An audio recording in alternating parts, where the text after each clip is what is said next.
April মাস জাতীয় নির্বাচনের জন্য উপযুক্ত নয় বলে মন্তব্য করে বিএনপি নেতারা অভিযোগ বলেছেন অন্তর্বর্তী সরকার দু একটি দলের কথা নির্বাচন এপ্রিলে করতে চাইছেন। বান্ডেল থাকলে প্রতি সেনমানিতে টাকা বাঁচবে। বিকাশ সেনমানি বান্ডেল কিনে জিতুন প্রতি লেনদেনে। সোমবার রাজধানী নয়াপল্টনে বিএনপির সিনিয়র যুগ্ম মহাসচিব রুহুল কবির রিজভী বলেছেন, অন্তর্বর্তী সরকারের উপর দুই একটি রাজনৈতিক দল প্রভাব বিস্তার করছে।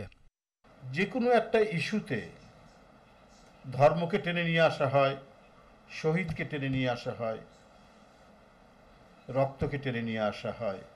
এটার উদ্দেশ্য হচ্ছে একটা পরিকল্পিত এজেন্ডার মধ্যে দিয়ে সেই রাজনৈতিক দল দুই একটি, আপনার 12 দলীয় জোট এবং অন্যান্য ইন্ডিভিজুয়াল যে রাজনৈতিক দল, প্রত্যেকেই ডিসেম্বরের নির্বাচন কথা বলেছেন।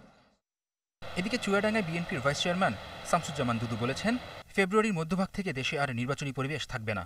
জানুয়ারি ফেব্রুয়ারির অর্ধেকের পর থেকে একেবারে এপ্রিল পার হয়ে গেলে আর পরিবেশ থাকবে না। এই ব্যাখ্যাটা মাথায় রেখে বিএনপি এবং প্রায় 50 অধিক রাজনৈতিক দল তারা ডিসেম্বরের মধ্যে এই সরকারকে নির্বাচনের সময় দিন ঘোষণা করার জন্য আহ্বান।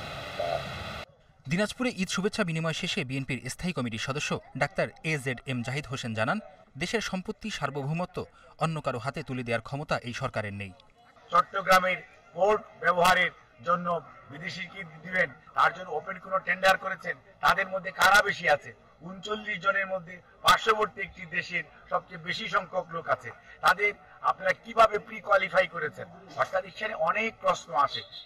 কক্সবাজারের পেকু উপজেলা বিএনপির কার্যালয় উদ্বোধন করে দলটির স্থায়ী কমিটির সদস্য সালাহউদ্দিন আহমেদ জানান, দেশে যত দ্রুত সম্ভব সুষ্ঠু ও নিরপেক্ষ নির্বাচনের মাধ্যমে রাজনৈতিক সরকার প্রতিষ্ঠা চায় বিএনপি। গণতন্ত্রের জন্য বাংলাদেশে একটি সুষ্ঠু নিরপেক্ষ নির্বাচনের মধ্য দিয়ে যত শীঘ্র সম্ভব একটি রাজনৈতিক সরকার প্রতিষ্ঠার জন্য আমরা এখনো কথা বলে যাচ্ছি। দেশে আর কখনো যাতে ফ্যাসিবাদ কায়েম করতে না পারে সেজন্য গণতান্ত্রিক চর্চা এগিয়ে নেওয়ার তাগিদ দেন দলটির নেতারা। মেহেদী হাসান, ইন্ডিপেন্ডেন্ট নিউজ, ঢাকা।